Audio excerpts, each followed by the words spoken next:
오늘 우리가 요한복음 15장 9절부터 17절까지를 읽었습니다.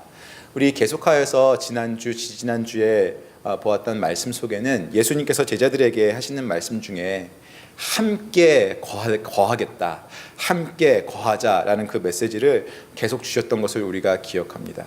성령을 약속하셨을 때도 그 성령이 너희와 함께 계실 것이다 라는 그 메시지가 있었고, 지난주에 포도나무의 비유를 주실 때에도 너희가 내 안에 내가 너희 안에 우리가 함께 거하자, 또 거한다 라는 그 메시지의 방점을 예수님께서 찍어서 제자들에게 이야기하셨던 것을 우리가 볼 수 있습니다. 함께 거한다는 것, 동거하고 동행한다는 것, 그것에서 한 발짝 더 나아가서 오늘 예수님께서 하시는 말씀이 이것입니다. 나의 사랑 안에 거하라, 나의 안에 거하라 에서 한 발짝 더 나가셔서 하시는 말씀이 나의 사랑 안에 거하라, 이렇게 말씀하십니다. 나의 사랑 안에 거하라. 10절에 보면요, 이렇게 말씀하십니다. 내가 아버지의 계명을 지켜 그의 사랑 안에 거하는 것 같이 너희도 내 계명을 지키면 내 사랑 안에 거하리라. 내가 나의 아버지, 하나님 아버지의 계명을 지켜서, 즉 순종하여서 하나님의 사랑 안에 거하는 것처럼 너희도 내가 가르친 계명들을 지켜서 나의 사랑 안에 거하라, 이렇게 말씀하십니다. 여러분, 이것은요, 예수님의 사랑 안에 거하는 것이 조건부이다라는 것을 말씀하시는 것이 아닙니다.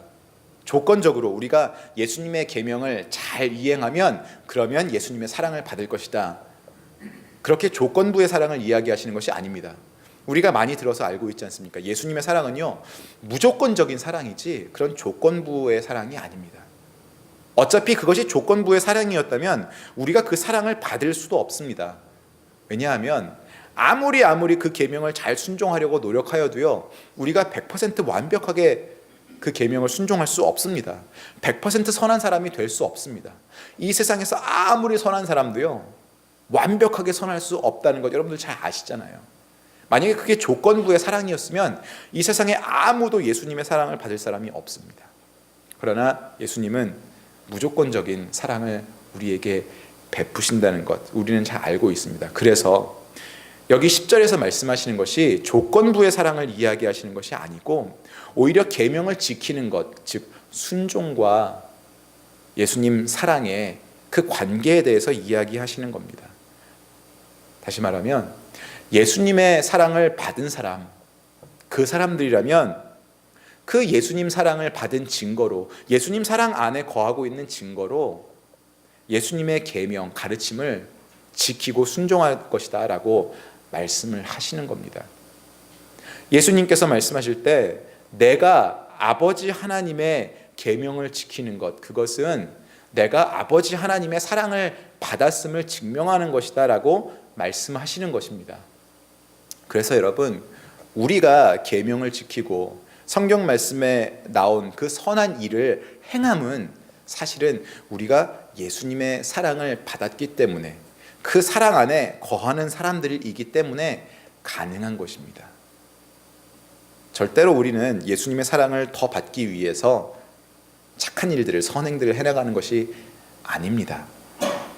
우리가 예수님의 사랑을 이미 입었기 때문에 거기에 너무나 충만한 그런 감동과 감격이 있기 때문에 우리가 살면서 이 세상 안에서도 선행을 행할 수 있는 것입니다. 그런데 여러분, 이 계명을 지킨다는 것, 오늘 예수님께서도 제자들에게 말씀하시지만 계명을 지킨다는 것, 너희도 내 계명을 지키면 내 사랑 안에 거하리라. 순종 아닙니까? 계명을 지키는 것. 그런데 이 순종을 생각하시면 어떤 이미지가 떠오르십니까? 순종하면 저는요, 이 순종하면 자발적으로 기뻐서 하게 되는 그러한 일들이라는 이미지가 별로 잘 떠오르지가 않습니다. 죄송합니다. 여러분들의 목사가 그 정도밖에 안 되는 사람입니다. 막 하기 싫어도 억지로 해야 되고 그런 이미지가 먼저 떠오릅니다. 별로 할 마음 없는데 그래도 하나님께서 하신 말씀이라니까, 예수님의 가르치심이라니까 해야 되고, 그래서 순종하면은 노동이라는 이미지가 떠오릅니다. 노동. 물론 여러분, 노동이라는 그 단어 안에 부정적인 이미지 자체가 심겨져 있는 것은 아닙니다. 노동이 신성하다 이렇게 이야기를 하지 않습니까? 예, 노동은 그저 일한다는 그런 뜻의 단어이긴 합니다. 그러나 제가 여기서 말씀드리는 노동이라는 것은요, 예, 우리가 하기 싫어도 해야 하고 나 자신을 채찍질하여서 그 일을 완성시켜야만 하는 그런 것을 말씀을 드리는 겁니다. 예, 계명 그리고 그것에 대한 순종, 이러한 것이 성경에서 나올 때마다 저는 노동이라는 이미지가 떠오릅니다. 그런데 여러분, 그 계명을 지키는 것, 순종에 대해서 예수님께서 뭐라고 말씀하시냐면요, 기쁨이라고 말씀하세요. 내 기쁨이라고 말씀하십니다. 순종하는 것이 노동이면 사실 거기에 그렇게 기쁨이 있다고는 말씀드리기 어렵습니다. 솔직하게 말씀드려서. 그런데 예수님 말씀하시는 것은요, 그 순종이 노동이 아니고 기쁨이라고 말씀하십니다. 11절을 한번 보실까요? 이렇게 말씀하십니다. 예수님께서 내가 이것을 너희에게 이름은 내 기쁨이 너희 안에 있어 너희 기쁨을 충만하게 하려 함이라, 이렇게 말씀하십니다. 내가 이것을 너희에게 이름은, 여기서 이것이라는 것은 그 위에 말씀하신 아버지 하나님의 계명을 지켜서 아버지 하나님의 사랑에 거하는 것, 이것을 다 통칭하는 것이죠. 이것을 너희에게 이름은 내 기쁨이 너희에게도 있길 원하기 때문이다. 내가 아버지 사랑 안에 거하면서 아버지의 계명을 지키고 순종하는 것, 그것이 내 기쁨인데 그러한 기쁨이 너희들에게 똑같이 있길 바란다. 그래서 너희도 내 사랑 안에 거하면서 나의 계명을 지켜라. 그러면 너희도 내가 지금 가지고 있는 이 기쁨을 너희도 갖게 될 것이다 라고 말씀하시는 거예요. 순종하면 기쁘다 이렇게 말씀하십니다. 사랑 안에 거하고 그리고 순종을 하고 그러면 그것이 기쁨이 된다고 말씀하시는 겁니다. 제가 조금 전에 말씀드렸던 것, 순종이 노동이 되면요, 당연히 기쁨이 될 수 없습니다. 괴롭죠. 괴로운데 어쩔 수 없이 정말 나 자신을 채찍질하여서 하는 그 일, 노동 그 이상의 것도 그 이하의 것도 아닌 그런 일이 될 때가 많이 있습니다. 예수님은요, 하나님 아버지께 내가 그 계명을 순종하는 것이 내 기쁨이라고 11절에 말씀하세요. 지금 예수님께서 제자들과 말씀하시는 이 시점이 언젠지를 우리가 좀 생각해 보아야겠습니다. 예수님께서 이제 로마 군사들에게 잡혀가셔서 십자가에 못 박히시고 살이 찢기고 고통당하시고 돌아가셔야 할 그 시점 조금 전입니다. 제자들과 헤어짐을 준비하시는 그때입니다. 물론 이때가 아니라 그 전부터도 예수님께서는 그 일을 알고 계셨습니다. 하나님께서 예수님께 순종시키고자 하시는 그 일, 십자가 고난의 그 일을 예수님은 알고 계셨습니다. 지금 이 시점에서는 더욱더 확실하게 알고 계십니다. 십자가에 달려서 죽임을 당할 것이라는, 그 고통을 당할 것이라는, 잡히시기 전 기도에서 이 잔을 내가 피할 수만 있다면 아버지 하나님 피하게 하여 주시옵소서라고 예수님께서 스스로 기도하실 만큼 그 십자가의 고통이 얼마나 큰 건 줄을 예수님께서도 알고 계셨습니다. 그런데 예수님은 순종하셔야 됐습니다. 십자가에 올라가시는 것, 십자가의 고통을 당하시는 것은 하나님께 순종하시는 일이었습니다. 그런데 그 고통의 일인 줄 아시면서도 예수님께서는 아버지 하나님께 내가 순종하는 것은 내 기쁨이다라고 말씀하시는 겁니다. 그 큰 고통, 그 큰 고난 아시면서도 하나님 아버지의 뜻을 순종하시는 것이 얼마나 힘든 일인 줄 아시면서도 그것은 내 기쁨이다라고 말씀하시는 거예요. 그러면서 제자들에게 너희들에게도 그런 기쁨이 있기를 원한다. 그런 순종하면서 받는 기쁨이 있기를 원한다. 여러분, 예수님께서 십자가에 달리신 것과 같은 그런 큰 고통, 그 정도의 큰 고통을 우리가 감수하면서 해야 하는 순종이 사실 얼마나 있습니까? 물론 예수님께서 생명을 내어놓으시면서 죽임당하시면서까지 순종하셔야 했던 그런 일들, 비슷한 것을 우리가 보긴 합니다. 선교지에서 선교사님들이 순교하시는 그런 일들이 지금도 가끔 일어납니다. 그런 엄청난 고통을 당하면서까지 하나님 앞에 순종해야 하는 일들을 우리가 요즘도 봅니다. 그러나 일반적인 우리들의 삶 속에서 그렇게 많지는 않죠. 우리가 순종한다고 하여서 예수님께서 십자가에서 당하신 그런 고통 같은 어려움을 당하지는 않습니다. 그러나 우리에게는 순종하는 일이 여전히 어려우며 여전히 노동 같을 때가 많이 있습니다. 그리고 우리는 그것이 어렵고 불편하고 싫어서 하다가 말든지 안 하든지 그 노동과 같은 순종을 피해버립니다. 그런데 그렇게 되면 예수님께서 여기 말씀하시는 그 기쁨, 하나님 아버지께로부터 순종함으로 받을 수 있는 예수님께서 충만하게 누리고 계시는 그 기쁨이 우리에게 있지 아니하다는 겁니다. 그래서 여러분, 계명을 지키는 일이 우리에게 노동이 아니고 정말 우리가 기쁨을 얻을 수 있는 그 길이다 생각을 하고 그 순종을 해내야만 합니다. 말로는 쉽죠. 그 계명, 순종하는 그 계명. 그래서 예수님께서는요, 새로운 계명을 오늘 우리가 읽은 말씀에서 하나 주십니다. 그것이 무엇인지 12절에 한번 보겠습니다. 12절에 이렇게 말씀하십니다. 내 계명은 곧 내가 너희를 사랑한 것 같이 너희도 서로 사랑하라 하는 이것이니라 말씀하십니다. 예수님 주시는 계명이 뭐냐 하면 내 계명은 너희들이 서로 사랑하는 것이다 이렇게 말씀하세요. 그래서 서로 사랑하라. 오늘 맨 마지막 절 17절에 서로 사랑하라 이렇게 다시 한번 말씀하십니다. 그게 예수님의 계명입니다. 여러분 10절에 말씀하신 것을 다시 한번 잠깐만 생각해 볼까요? 10절에 너희도 내 계명을 지키면 내 사랑 안에 거하리라 이렇게 말씀하셨습니다. 나와 사랑의 관계가 있는 너희들이라면 내 계명을 지켜서 순종해라 이렇게 말씀하시는데요. 그 우리가 순종해야 할 계명을 무엇으로 주시냐면 서로 사랑하라는 겁니다. 서로 사랑해라 이것을 계명으로 주세요. 그럼 이건 무슨 말씀입니까? 오늘 주신 말씀을 다 생각해 보면 나의 계명을 지켜서 나의 사랑 안에 거하라 이 말씀은 너희가 서로 사랑해서 그게 계명이니까요. 서로 사랑함으로 나의 사랑 안에 거하라. 다시 말해서 나의 사랑 안에 거함으로 그것으로 너희가 서로 사랑해라 이렇게 말씀하시는 겁니다.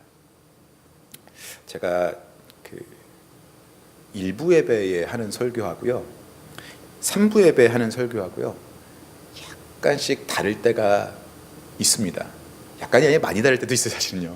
이제 1부의 설교를 하고 나면요 3부를 시작하기 전에 1부에 한번 설교를 하고 나서 이 순서를 이렇게 바꿔야지 아니면 1부에 하지 않았던 예화가 1부 예배 끝나고 생각날 때가 있습니다.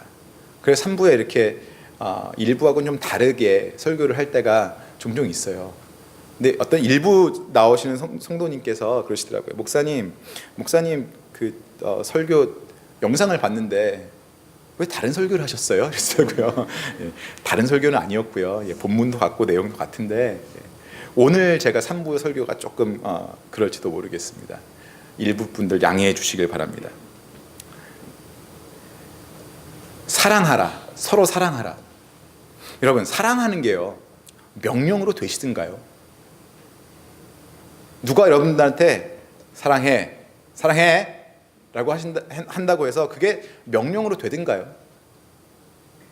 집에 자녀가 2 이상이 있으신 분들 가정교육이 잘 된 아이들은 안 그렇지만 대개는 서로 싸웁니다. 많이. 아이들 데려다가 여러분 너희들 사이좋게 지내 사랑해 그렇게 하신다고 애들이 듣든가요? 그래서 저한테는 사랑하라는 계명을 지키는 일조차 노동처럼 느껴질 때가 너무나 많습니다. 안 되더라고요. 지금도 안 돼요. 여러분 죄송합니다. 힘들더라고요. 제가 부산에 살 때요 짧게 살았지만 2011년부터 13년까지 살았습니다. 그런데 부산에서 제가 차가 있어서 신방할 때 운전도 하고 다녔지만 어떤 때는 그 지하철이나 버스를 많이 이용했습니다. 저는 그 대중교통 한국에서 이용하는 걸 굉장히 좋아했어요. 사람들 구경하는 걸 좋아하거든요. 인파 속에 파묻히는 걸 좋아합니다. 편하고요. 그리고 한국에서만 누릴 수 있는 특권입니다. 대중교통. 근데 하루는 제가 지하철을 타러 가는데 그 지하도에 내려가기 전에 지하도에 이런 그 캠페인 편말이 서 있습니다. 뭐냐 하면 부산 교통문화 확 바꿉시다 해서 교통문화 캠페인이 있습니다. 거기에 10가지 우리가 지키자라는 걸 써놨는데요. 어떤 게 있냐면요. 1번 불법 주차 안 하기, 2번 버스 전용차로 준수, 3번 교통신호 지키기, 4번 중앙선 준수하기, 5번 방향 지시 등 점등하기. 이렇게 말씀드리면 이민 온 지 한 20년 되시는 분은 무슨 말인지 모르실 거예요. 깜빡이 켜기입니다. 깜빡이 켜기. 6번 안전띠 착용하기. 안전벨트죠. 7번 정류장 정위치 정차하기. 정류장, 버스 정류장이에요. 버스가 제 위치에 안 선다는 거예요. 정류장을 지나가서도 서고 전에도 서고 막 그러거든요. 한국 뭐 최근에 다녀오신 분들 아시겠지만. 8번 통행 속도 준수하기. 스피드 리밋 지키라는 거죠. 9번 나 홀로 운행 안 하기. 기름 한 방울 안 나는 날이니까 에너지를 절약하자는 겁니다. 10번 도로 무단 횡단 안 하기. 이겁니다. 2013년에 제가 지하도 가면서 이걸 사진으로 찍었습니다. 왜 그런지 아십니까? 2013년이었는데 너무너무 신기했어요. 왜냐하면 제가 초등학교를 다니던 1980년대에도 똑같은 말들을 했었거든요. 30년 정도가 지났는데도 전혀 발전이 없는 겁니다. 그 당시에 있지 않았던 버스 전용차로 같은 거 이런 걸 제외하면요. 불법 주정차 안 하기, 교통신호 지키기, 중앙선 지키기, 깜빡이 켜기, 도로 무단 횡단 안 하기. 이거를 왜 아직도 들어야 되나라는 생각이 들더라고요. 여러분 왜 그렇겠습니까? 80년대에만 있었겠습니까? 70년대에도 있었고 아마 60년대에도 있었을 거예요. 대한민국에 자동차가 있고 차도가 있는 한 이것은 계속 있었을 것입니다. 40년, 50년. 사람들이 안 지키는 겁니다. 아무리 캠페인이라고 홍보를 해도요. 사람들이 안 지키는 거예요. 제가 사랑하라는, 서로 사랑하라는 계명의 말씀이 주어진 것을 보고 설교를 준비하면서 이 교통 캠페인이 생각이 나더라고요. 아무리 오랜 시간 동안 우리가 서로 사랑하라는 것이 계명인 줄 알면서 가장 첫째 되는 계명인 줄 알면서도 지키기 어렵지 않습니까? 가장 위에 올라오는 계명인 것을 우리가 알면서도 가장 지키기 힘든 게 이 사랑하라는 계명입니다. 제발 아니라고 그러지 마세요. 제가 다 알아요. 좀 덜 웃으시는 거 보니까 저만 그런가 봐요. 안 됩니다. 사랑하라, 사랑하라. 우리가 명령으로 들어서 참 되는 것이 아닙니다. 사랑하는 것조차도 노동과 같이 느껴질 때가 너무나 많습니다. 그런데 오늘 말씀에서 예수님께서 이렇게 말씀을 하세요. 12절에 서로 사랑하라라는 것을 내 계명이라고 말씀하신 후에 13절에 그러십니다. 사람이 친구를 위하여 자기 목숨을 버리면 이보다 더 큰 사랑이 없나니 이렇게 말씀하십니다. 친구를 위하여서 자기 목숨을 버리는 그것보다 더 큰 사랑이 없다고 말씀하십니다. 이게 어떤 사랑을 말씀하시는 겁니까? 희생의 사랑입니다. 희생의 사랑. 사랑에는 희생이 따른다고 말씀하시는 겁니다. 여러분, 희생하는 것은요, 또 고통이 따릅니다. 그것이 우리가 감수해야 할 불편함이든 아픔이든 어쨌든 고통입니다. 세상에서 말하는 인본주의적으로 말하는 사랑이라는 것은요, 그저 좋아 좋아, 따뜻해, 따뜻하게 언제나 예스하고 언제나 등 두들겨주고 언제나 격려해주고 이런 건지 모르겠습니다. 그러나 적어도 성경에서 말씀하시는 사랑은요, 희생입니다. 희생. 그리고 그 희생에는 고통이 있습니다. 그런데 예수님께서 조금 아까 위에서 말씀하신 걸 우리가 생각해 볼까요? 그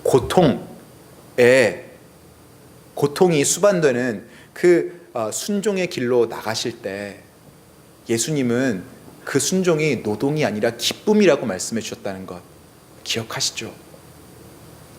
그것을 그대로 그 다음 말씀의 12절 13절에 적용하면 됩니다. 우리가 형제를, 우리 옆에 있는 사람들을 사랑하려고 할 때 거기에는 희생이 있어야 하고, 희생이 있으려면 고통스럽습니다. 그러나 그 고통마저도 우리의 기쁨이 될 수가 있습니다. 예수님은요, 노동과도 같은 순종이 그냥 고통으로 끝나는 게 아니고 그것은 기쁨이다라는 것을 우리에게 말씀해 주세요. 여러분, 이 부족한 목사가 여러분들께 저는 사랑하는 게 노동처럼 힘들 때가 많아요, 이렇게 말씀드리는 것, 거기에는 희생이 따르고 고통이 있기 때문에 그렇습니다. 그런데 우리가 노동처럼 여기고 순종해야 되는 그 사랑도요, 희생이고 고통이고 불편함이고 거기서 끝나는 게 아니고요, 정말 그것을 하면 그게 기쁨이 된다는 말씀이에요. 그런데 우리가 그게 기쁨이 되지 않을 것이라고 지레짐작하여서 먼저 겁을 먹어서, 그리고 그냥 노동뿐일 것이고 희생뿐일 것이고 고통뿐일 것이다 라고 우리가 생각하여서 사랑을 못하는 겁니다. 안 하는 겁니다. 예수님은 원리를 알려주십니다. 그 노동과 같은 순종이, 그리고 희생과 고통이 기쁨일 수 있는 방법, 그것이 뭐냐 하면, 다시 한번 거슬러 올라가서 9절에 보시면요, 아버지께서 나를 사랑하신 것 같이 나도 너희를 사랑하였으니 나의 사랑 안에 거하라, 이렇게 말씀하십니다. 나의 사랑 안에 거하라. 여러분, 노동과 같은 순종, 희생이 따르는 사랑, 그 희생 때문에 감수해야 되는 고통, 그것이 기쁨이 될 수 있는 원리 한 가지가 있는데, 그게 뭐냐면요, 예수님의 사랑 안에 거하는 겁니다. 예수님의 사랑 안에 거해서 우리가 서로 사랑해야 됩니다. 예수님의 사랑 안에 거해서 서로 사랑하면 거기에 수반되는 희생과 고통과 노동과 같은 순종이 다 기쁨이 될 수 있다는 겁니다, 여러분. 그래서 다시 한번 말씀을 드리면 이게 무슨 뜻이냐 하면, 우리가 서로 사랑할 수 없는 그 이유, 내가 저 사람을 사랑하려면 너무나 많은 애를 써야 되고, 내 편에서 너무 많은 희생을 해야 되고, 너무 많이 손해를 봐야 돼, 너무 많이 고통스러워, 그래서 난 저 사람 사랑 못하겠어 라고 말하는 것은요, 내가 예수님의 사랑 안에 거하지 않기 때문에 그런 겁니다. 내가 예수님의 사랑 안에 거하지 않고 나에게 없는 사랑을 저 사람한테 쏟아 부어 주려고 하니까 그것이 희생이고 고통이고 불편함이고 손해인 거예요. 너무 두려운 겁니다. 그래서 안 하는 겁니다. 오늘 16절에서 예수님께서 제자들에게 하시는 말씀이 있습니다. 너희가 나를 택한 것이 아니요 내가 너희를 택하여 세웠나니 이는 너희로 가서 열매를 맺게 하고. 저번 주에 말씀드렸죠, 여러분. 우리가 포도나무에 가지고 예수님이 그 나무 줄기입니다. 몸통입니다. 그렇다면 가지인 우리가 맺는 그 열매, 그 영양분은, 열매를 맺을 수 있는 영양분은 다 예수님께로부터 우리에게 전해져 오는 것입니다. 그래서 그 열매의 주인은 가지가 아니고 나무라고 말씀을 드렸습니다. 우리가 열매를 맺는 것이 아니고 우리를 택하신 예수님께서 열매를 맺게 해주시는 겁니다. 그 열매가 지금 사랑이라고 보아야 합니다. 예수님께서 지금 내 계명은 이것이다, 서로 사랑해라 라고 말씀하시는 그 사랑, 그것이 예수님께서 이 포도나무 비유부터 계속해서 내려오는 가지가 맺어야 할 열매 중에 가장 중요한 열매를 말씀하시는 거예요. 사랑해라, 사랑의 열매를 맺어라.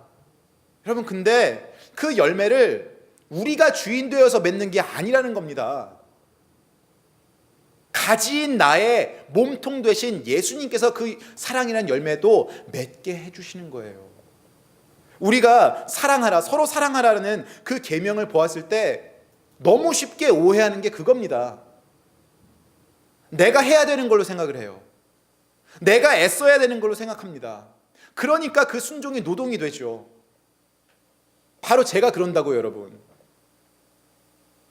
우리가 서로 사랑할 수 없을 때, 내 옆에 있는 누군가를 사랑할 수 없을 때 그 문제는 내 의지가 약하여서가 아니고요, 예수님 사랑 안에 거해야 하는 내가 그 사랑 밖으로 나와 있기 때문에 그래요.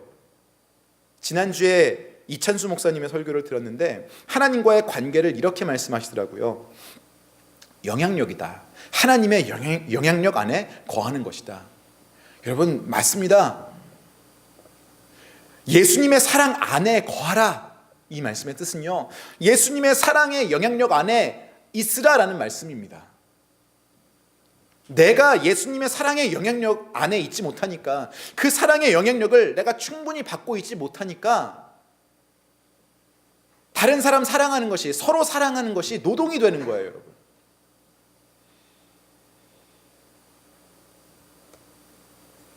예수님 사랑 안에 거하지 않으면, 그 사랑의 영향력 안에 거하지 않으면 지금 내가 어디 있다는 말입니까? 벗어나는 거예요. 내 의지적으로 예수님의 사랑 안에 거하는 것, 예수님의 사랑의 영향력, 그거보다 더 크고 더 귀한 영향력이 있다고 생각해서 그것을 벗어나는 겁니다. 예수님의 사랑이라는 것은 이미 나에게 주어져 있는데, 예수님 십자가에 돌아가시면서 내가 너를 사랑해, 내가 너를 이만큼 사랑해, 다 보여주셨고 다 내어주셨는데 그 사랑이 나에게 이미 있음에도 불구하고 그것에 우리가 만족하지 않고 난 다른 것이 필요합니다. 그래서 나에게 없는 것을 찾아가는 겁니다. 그래서 나를 만족해줄 그 무언가를 찾아갑니다. 그리고 그것에 내가 만족하면 내가 나의 삶이 더 풍성해져서 예수님의 계명을 지키는 일도, 그 노동도 내가 더 잘할 수 있을 것이라고 생각을 합니다. 여러분, 정말 그럴까요? 예전에 제가, 요것은 일부 예배 때 안 드렸던 예화입니다. 아주 대형 교회에서 부교육자로 사역을 할 때입니다. 우리가 보통 교육자들이 교회에서 일을 하는 것을 사역한다고 이렇게 표현을 합니다마는, 그때는 일을 하고 있었습니다. 일. 여러분, 대형 교회들은요, 대형 교회만에 감당할 사명이 있습니다. 전 분명히 그렇게 생각합니다. 교회가 크기 때문에 할 수 있는 일들이 분명히 있다고 생각합니다. 하나님께서 주신 사명이 대형 교회들대로 있고 또 작은 교회들대로 있고, 전 그렇게 생각합니다. 그런데 제가 대형 교회를 몇 군데를 경험을 했었는데요, 가장 위험한 게 뭐냐 하면, 조직이 크다 보니까, 공동체가 크다 보니까 이것을 조직화해서 관리하는 시스템이 꼭 필요합니다. 몇천 명, 만 명까지 되니까요. 그래서 이 조직화하고 그것을 시스템화하다 보니까 어떤 일이 생기냐면요, 교회가 직장 같아져요. 그러니까 교회에서 효율을 따지게 됩니다. 실적을 따지는 일들이 생겨요. 제가 교회에 갈 때 출근을 하고요, 교회의 업무를 보는 사람이 되어 있더라고요. 제가 관리하고 있던, 이 관리라는 표현을 제가 일부러 지금 쓰는 겁니다. 케어가 아니고 관리하고 있던 교구의 성도님들을 전화해서, 지난주 주일날 안 오셨죠? 한번 신방 가겠습니다. 이런 것들이요, 제가 정말 그분들을 케어하고 사랑해서 처음에 시작했다가 시간이 흐르니까요, 이거 내가 해야 되는 일이라서 하고 있더라고요. 안 하면 윗선에서 윗선에서 야단을 맞습니다. 제가 교회에 가장 앞서서 그 사역을 한다는 교역자였습니다. 부목사였어요. 그런데 그 교회 안에서도 영혼을 케어하는 일이 아니라 제가 사람을 관리하는 일을 하고 있더라고요. 나중에 돌아보니까 너무너무 피곤하고 스트레스가 많이 쌓이고 드레인 되는 거예요. 그 왜 그랬는 줄 아세요, 여러분? 사랑을 가지고 사랑을 해야 되는데 사랑이 없이 사랑을 내주려니까요. 내줄 게 아무것도 없는 겁니다. 성도님들한테 보여줄 사랑이 없는 겁니다. 제가 예수님의 사랑 안에서 거하면서 그분들을 케어해야 예수님의 사랑으로 계속해서 제가 양분을 공급받고 그것을 그분들께 케어로 사랑으로 나누어 드릴 수 있는 건데, 그래야 그것이 교회에서 교역자가 하는 바른 사역인데, 제가 예수님의 사랑 안에 거하지 않고요, 그 밖으로 나와 있는 거예요. 사랑이 없는 겁니다. 왜 그 밖으로 나와 있는 건 줄 아세요? 제 만족을 찾는 겁니다. 그 만족이 뭐였냐면요, 제가 그 당시에 그 교회에서 누리던 아주 극강의 칭찬이 있었습니다. 용서하십시오. 제가 받던 칭찬, 저 자신에 대한 칭찬입니다.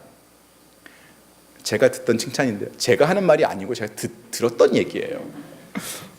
김덕진 목사님이 우리 교회에서 신방 제일 많이 해. 이거였어요. 여러분들 중에는 근데 왜 요즘 안 해? 이렇게 생각하시죠.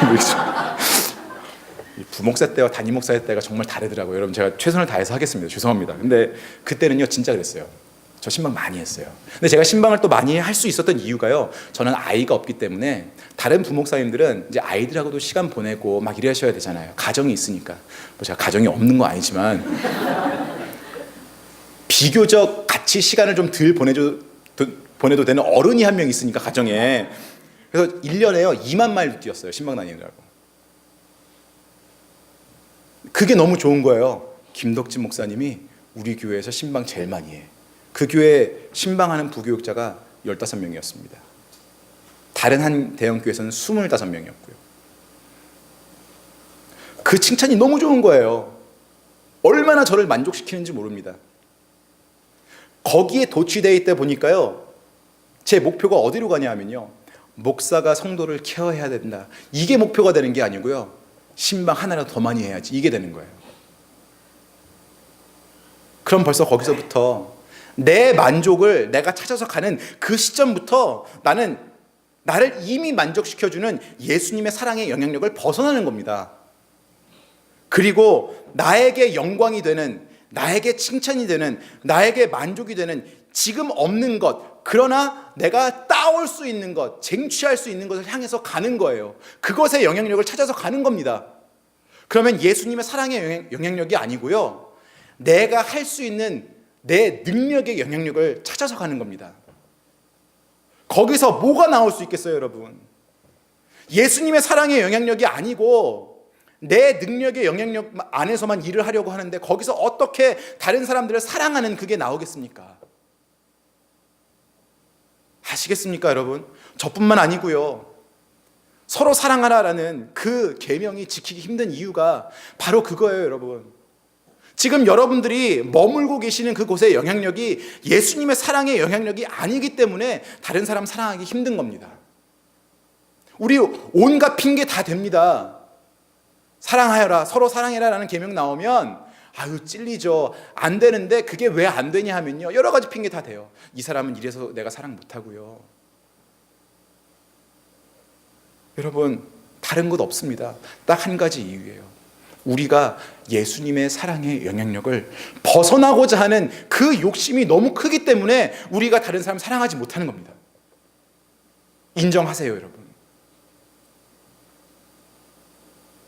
예수님께서 우리 가지된 우리의 몸통으로서 주시는 그 사랑의 영양분을 계속 받아야 됩니다.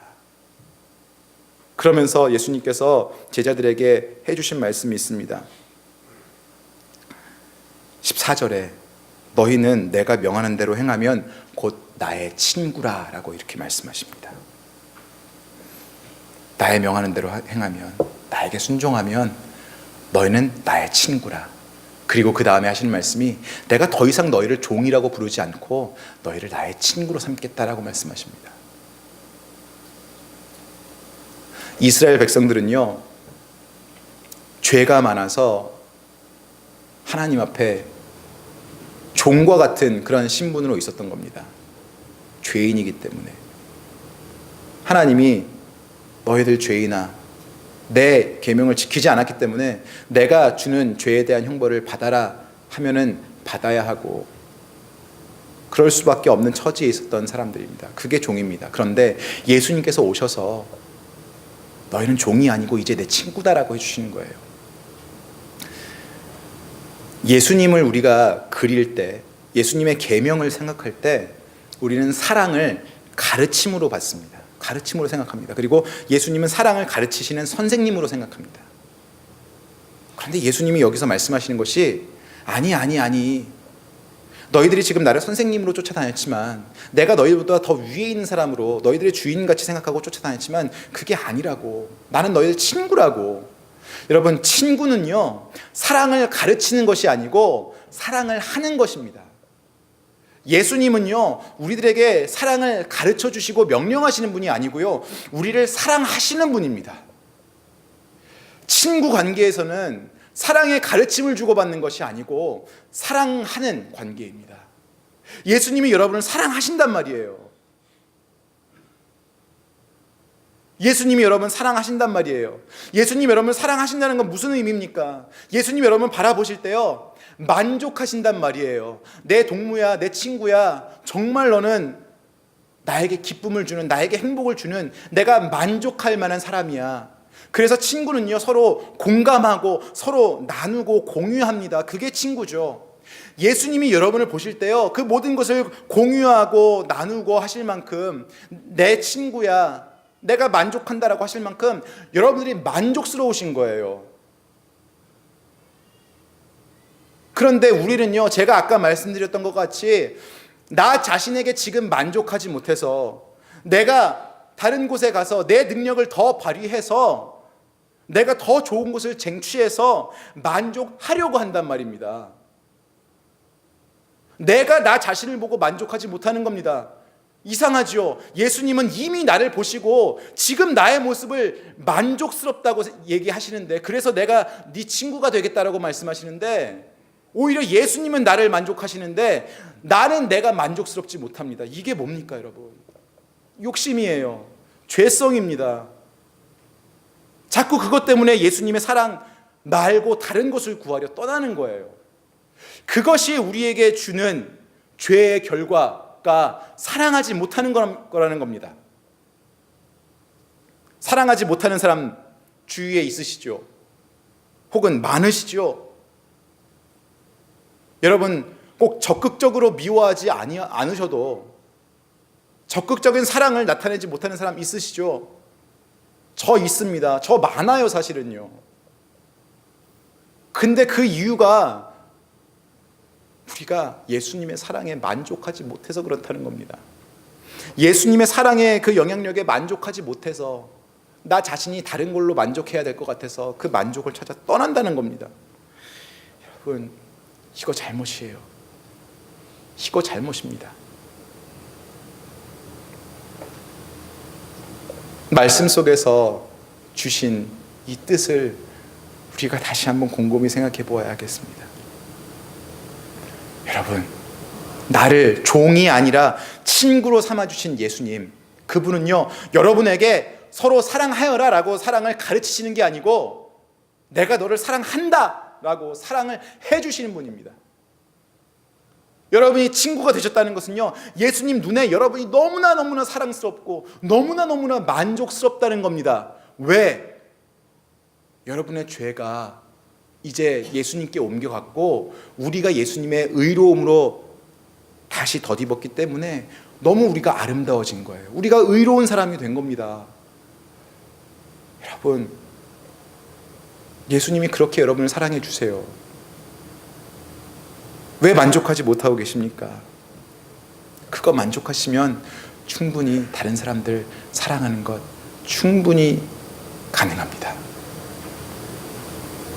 아직도 주님과 나의 관계를 주종 관계로 생각하는 분들이 있습니다. 주님은 그저 가르치시고 나는 따라야 하고, 그렇게 하니까 우리가 순종을 노동으로 생각하는 겁니다.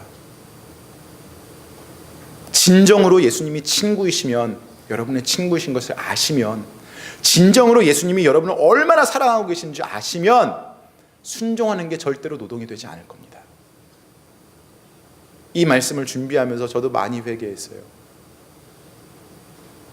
내가 노동으로 생각하는 그 순종이 바로 여기에 문제가 있구나. 여러분, 예수님의 사랑에 만족하십시오. 예수님의 사랑이 어떤 건지 몰라서 잘 만족 못 하시겠습니까? 그럼 그 말씀을 읽으십시오. 예수님이 세상을 사랑하신 그 말씀을 읽으십시오. 거기에 다 나와 있습니다. 여러분은 귀한 존재들입니다. 여러분은 예수님을 만족시킬 만큼 귀한 존재가 되신 것입니다. 여러분이 잘해서가 아니라, 여러분이 잘나서가 아니라 바로 예수님께서 그러한 신분을, 만족할 만한 신분을 여러분께 주신 것입니다. 괜찮습니다, 여러분. 예수님과 친구가 되십시오. 그리고 그 사랑을 누리십시오. 그 사랑을 마음껏 누리셔야 여러분들의 주위에 있는 사람들도 다 사랑하실 수 있습니다. 종이 아니라 친구로서 그 사랑을 받으시고 예수님의 친구로서 또 서로 사랑하라는 그 계명을 지켜가시는 저와 여러분이 되기를 주님의 이름으로 축원합니다. 같이 기도하겠습니다. 우리 이 시간에 함께 기도합니다. 예수님의 그 사랑과 나를 위한 그 희생 감사하시면서 기도하십시오. 예수님께서 나를 종으로 삼으신 것이 아니고 나를 친구 삼으신 그 은혜에 감사하십시오. 예수님께서 나에게 사랑을 가르치시는 것이 아니라 나를 사랑하시는 그 은혜에 여러분들 감사하는 기도를 하시길 바랍니다.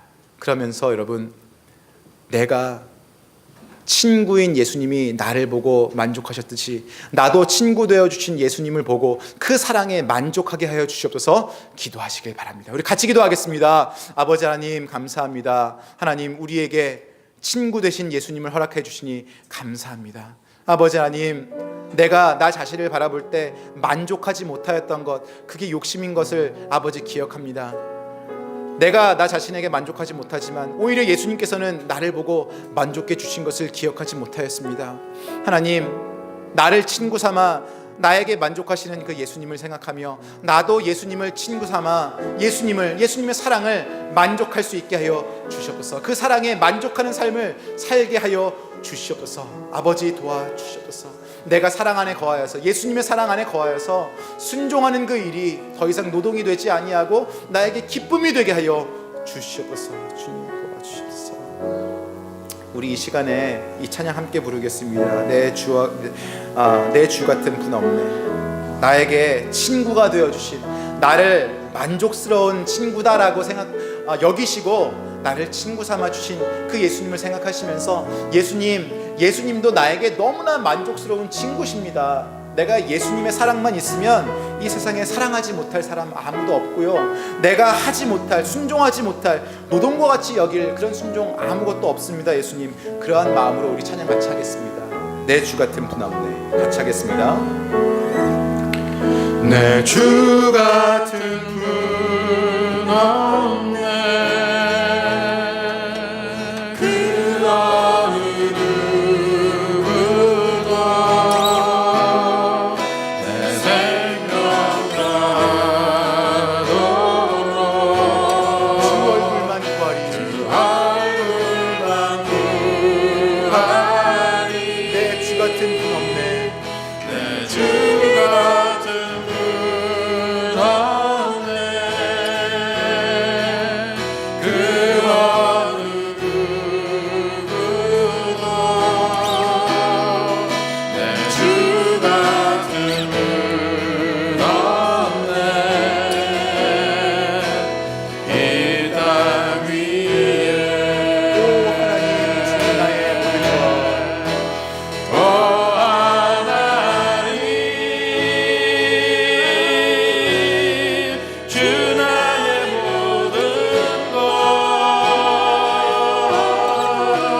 우리에게 계명을 주셨습니다. 서로 사랑하라라는 계명을 주셨습니다. 그런데 아까 말씀드렸죠, 사랑이 계명으로 됩니까 여러분? 사랑이 명령으로 받는다고 됩니까 이게? 사랑이 가르침으로 되던가요? 안 돼요. 우리 너무나 잘 알고 있습니다. 예수님이라고 그거 모르셨을까요? 예수님은요, 사랑하라, 서로 사랑하라 라는 계명을 주시고 명령을 주시고요, 그리고 솔선수범해서 그 사랑을 하셨습니다. 사랑할 수 없는 우리들을 사랑하셨단 말입니다 여러분. 아까 말씀드렸지만 내가 나 자신을 보았을 때 만족스럽지 못하다, 이것은 무엇을 뜻하냐면요, 내가 보아도 나 스스로 나 자신이 사랑스럽지 않다는 거예요. 나 자신도 사랑하지 못하는 나를 예수님께서 너는 만족스러운 내 친구야, 너무나 아름다운 내 친구야 라고 말씀하시면서 친구 되어서 사랑해 주셨다는 말입니다. 지금도 사랑해 주신다는 말입니다. 예수님께서요, 명령 한번 내리시고 계명 한번 내리시고 서로 사랑하여라, 끝. 사랑 안 하면 벌 받는다, 이걸로 끝나신 분이 아니고요, 내가 너희를 이렇게 사랑하지 않니? 여러분, 그런 사랑 안에 우리가 거하고 있으면요, 사랑 못할 사람 없습니다. 우리 이 찬양 같이 한번 부르면서요, 그 예수님께서 나에게 지금도 쏟아부어 주시는 사랑, 너 정말 괜찮은 사람이야, 내가 너를 볼 때 얼마나 만족스러운지 몰라, 너 정말 사랑스러워, 너 정말 아름다워, 너 정말 의로워 라고 말씀하시는 그 예수님의 사랑을 여러분들 생각해 보시고 기억해 보시기 바랍니다. 우리 찬양 같이 하겠습니다. 내 주 같은 분 없네. 우리 예수님 같은 친구가 없습니다. 여러분, 찬양하겠습니다.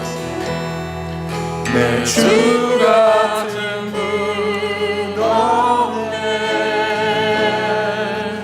그 어느 누구도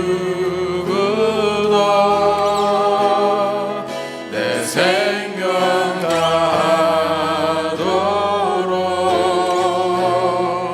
주 얼굴만 구하리. 내 주 같은 분 없네. 그 어느 누구도 내 주 같은 분 없네.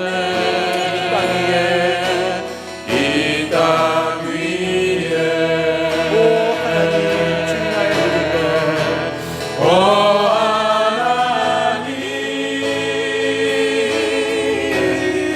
주 나의 모든 것, 내 주 같은 분 없네. 이 땅 위에 오 하나님,